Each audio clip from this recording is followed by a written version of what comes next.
200 শতাধিক স্টুডেন্ট মারা গেছে, কেন বলা হচ্ছে 20 জন মারা গেছে? প্রমাণ লাগবে আপনার? আর্মি যে ইয়া করছে, দেখেন আপনি প্রমাণ নেন, ভিডিও সহ প্রমাণ দিতেছি। এই যে কেন আর্মিরা কেন গায়ে হাত তুলবে?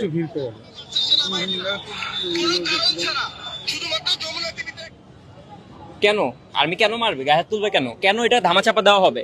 এতজন স্টুডেন্ট মরছে, এখানে কেন ধামাচাপা দেওয়া হবে? উত্তর কই?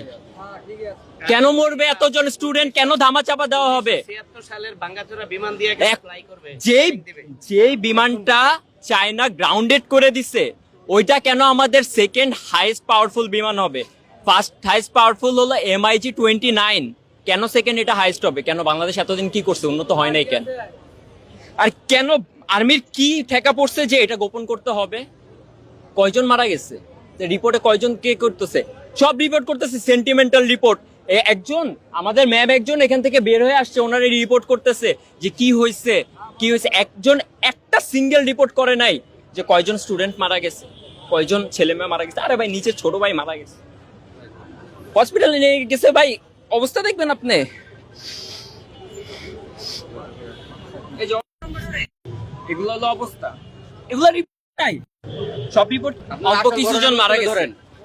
কেন ভাই এগুলো লুকানোর কি আছে? ভাই হাজার হাজার পোলাপান্ডে হেলিকপ্টার দিয়ে নিয়ে গেছে, রিপোর্ট করতেছে যে 20 জন মারা গেছে, 25 জন মারা গেছে, 100 জন আহত। দেড়টার খবর 100 জন আহত, এখনো কি 100 জন আহত থাকে? এই মেডিকেলে কয়জন আসছে? এই মেডিকেলে তো 100 অধিক আসছে, তাহলে কেন? কিছুক্ষণ আগে